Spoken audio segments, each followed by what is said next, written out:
Hi, I'm Marty West, an editor at Education Next, and I'm here today with Steve Rivkin of Amherst College. And one of the authors in our forum for this issue is Desegregation Dead, that really tries to take a hard look at desegregation, its role in American education, and the degree to which it should still inform education policy in the United States going forward. So, Steve, looking back first, to what degree has the desegregation movement in the U.S. sort of accomplished its most basic goals?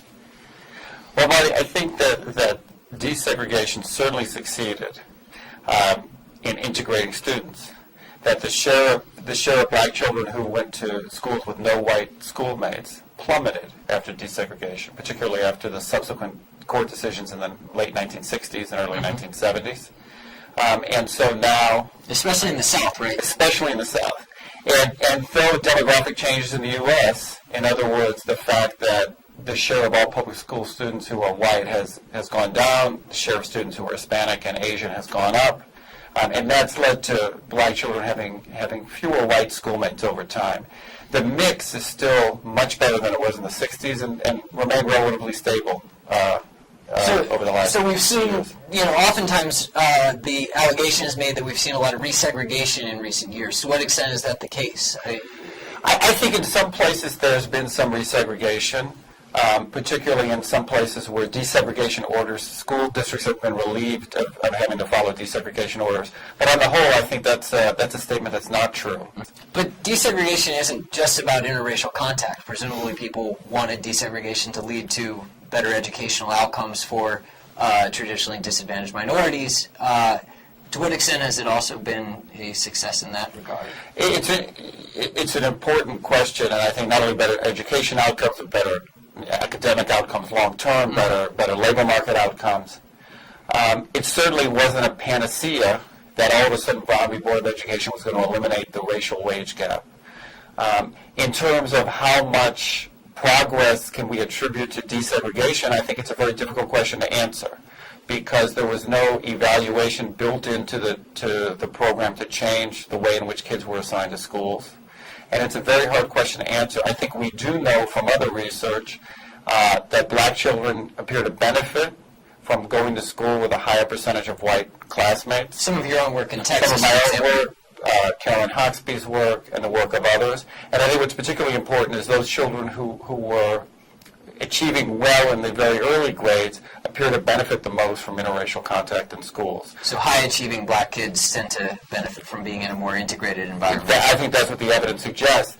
I think what we don't know is how large desegregation programs, we don't know much, because there's only been a couple of studies, and though they're good and innovative, I think it's hard to sort of hang your hat on just a couple of studies. They're not random assignment experiments. We don't know much how... So there's a difference between interracial contact and research that's looking at that, and then research that's looking at active attempts to integrate by race. Right. The research on interracial contact might look at how does one cohort that has 30% of white classmates compare in achievement to another cohort that has 35% of white classmates, versus what would happen to kids in Birmingham, Alabama, from being in a particular school situation, say in perfectly segregated schools, and then have a large busing program of a particular type really change the whole environment in which they're attending school. That's the kind of evidence that we don't really know the answer to.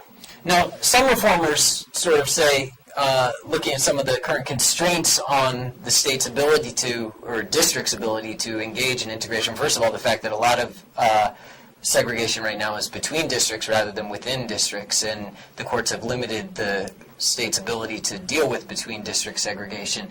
And they sort of said, shouldn't we just give up on this whole idea and focus instead on creating high-quality schools, wherever they are, and make that our primary goal?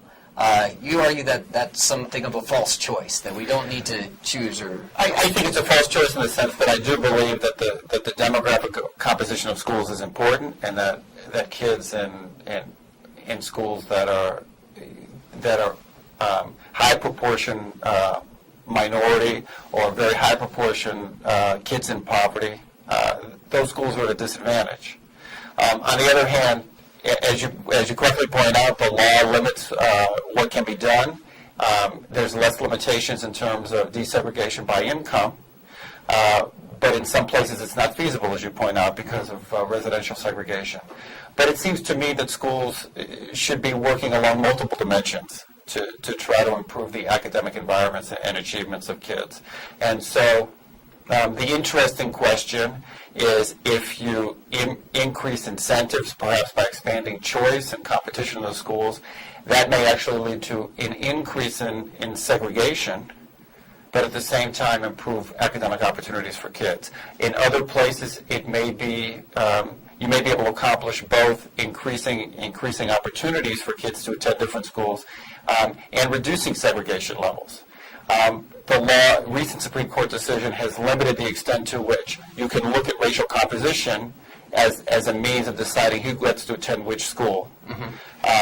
But in terms of income, that's not the case. And so I think going forward, there's probably going to be efforts to incorporate income desegregation and into choice and charter and magnet school programs. Sure, and we're already seeing some of that.